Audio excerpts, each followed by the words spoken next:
In this interview, I discussed with Murtaza Salem some of the changes that he feels have happened within the culture of vascular surgery and the willingness of his more senior colleagues to embrace those changes.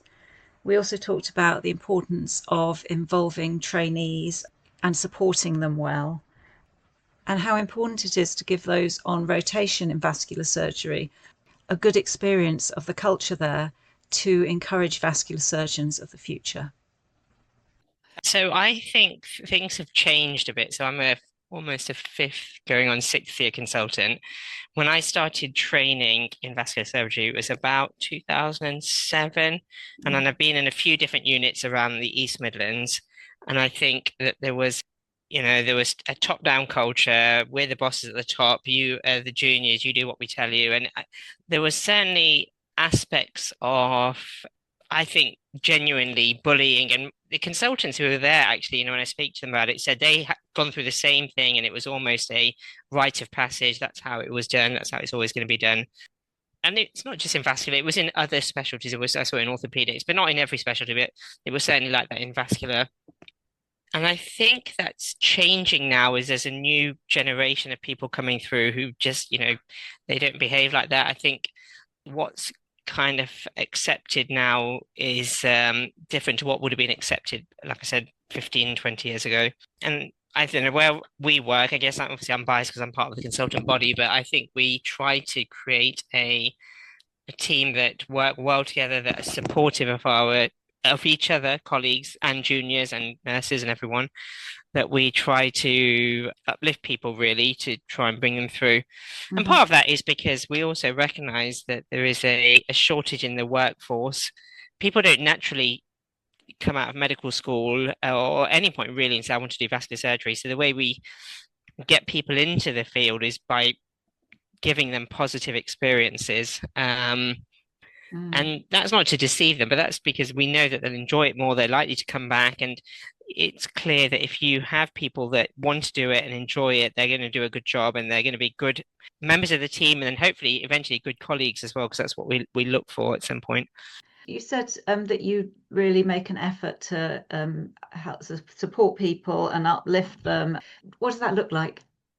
So that looks like kind of closer mentoring, supervision, taking everybody individually. Some people you can just harshly, discipline and say that that wasn't good enough or that's the thing. And other people need an arm around the shoulder and Mm. looking out for people and trying to think about their, we talk about a holistic, but is there something else going on that's affecting them in their workplace? So trying to look at that. And actually, genuinely, when we assess people and we appraise them, and that's each other as well as our juniors, looking at ways to improve them rather than to kind of just crush their spirit. And again, I think some of that still happens in other units. Registrars who have been with us who have said, I came out of that unit with no confidence, unable to, make a decision. Everything was, zapped out of me as such. So trying to then build them up again to a position where they have the confidence, they can be trusted, etc., all that kind of thing. Yeah, yeah. No, it's definitely still happening. And I posted something last week actually about consultants grilling trainees at a handover. A couple of Yeah. people have said it to me and they said, oh yeah, it's just like they do it like it's a sport. Yes. I posted something about it. Yeah, it struck a nerve with people. Yeah. Both people like yourself sort of saying, oh, well, it definitely used to be like that, but I kind of thought it wasn't anymore because Yeah. we've moved to a better place.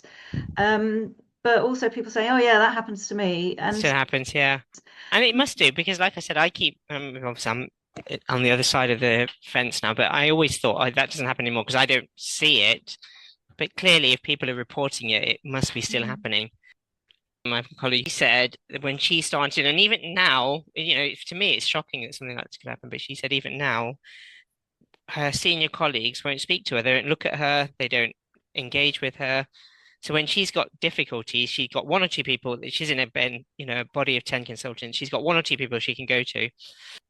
where I work, we have first year consultants. Like I said, I'm an early years consultant. Like I said, a fifth or sixth year. We have people who are 10 years in, and we have people who are 25 years in. Mhm. And the beauty of it is, I think everybody is very much equal. And some of my very, very senior colleagues have got the insight to say, I'm sorry, I don't know how to do that. I need help with that. And we will go to them both ways. It works really, really well. Mm. Hearing you talk about that, it just sounds like perfect, just how it It's should be. genuineness. Yeah. And I rarely hear that from Oh, people. I it's a much shame, isn't more it? often hear the other version.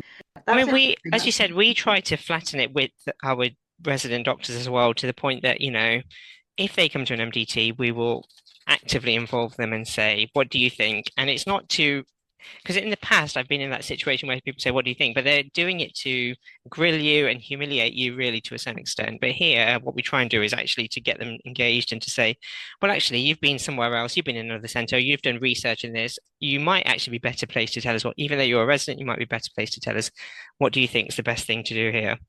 And that to flatten it even further, like I said, not just flatten it amongst consultants, but flatten it amongst the yeah. juniors. Yeah, and that's so different, isn't it? What do you think is a perfectly reasonable question, and Yeah, that's training as well, isn't it? You're going to have to yeah, you think, but what do you think is different from you? What do you think, and what if yeah, so straight away, and yeah, it's totally different. And definitely. And it's it's all how you about approach it. where you're coming from, isn't it? Whether you're coming from a genuine, wanting to know what someone thinks, or whether you're asking them because they don't know, and you just want to Yeah, put them up, yeah, which is absolutely. Now we've got more people coming through who are of a newer generation. They have broken some of the old culture. Although, as of what you're saying, maybe not true, but I agree with you. Yes, in many ways it's happening, and in other places it isn't happening, which for me is part of the reason for this project. Because if teams can operate like yours, so yeah. why isn't everybody doing it? And actually, I've got to, credit to my very senior colleagues. Like I said, there's some of them are 66, 67 years old, so they've been consultants for 25 years, but credit to them. We've come in, some of the younger lot, and made all these changes, and they've not at all kicked back or made a fuss or anything. They're like, yeah, that sounds great. Let's try that. Let's do that. They've just gone on board with it. And I mean, we talk about choosing good colleagues and, you work with these people, spend more time with them than your own family. But I think that makes a difference Mm.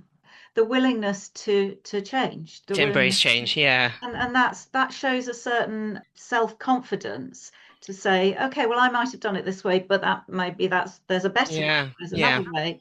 Whereas I think that these people who are really authoritarian, that looks very confident, but actually that comes from a place of insecurity in the end. Absolutely.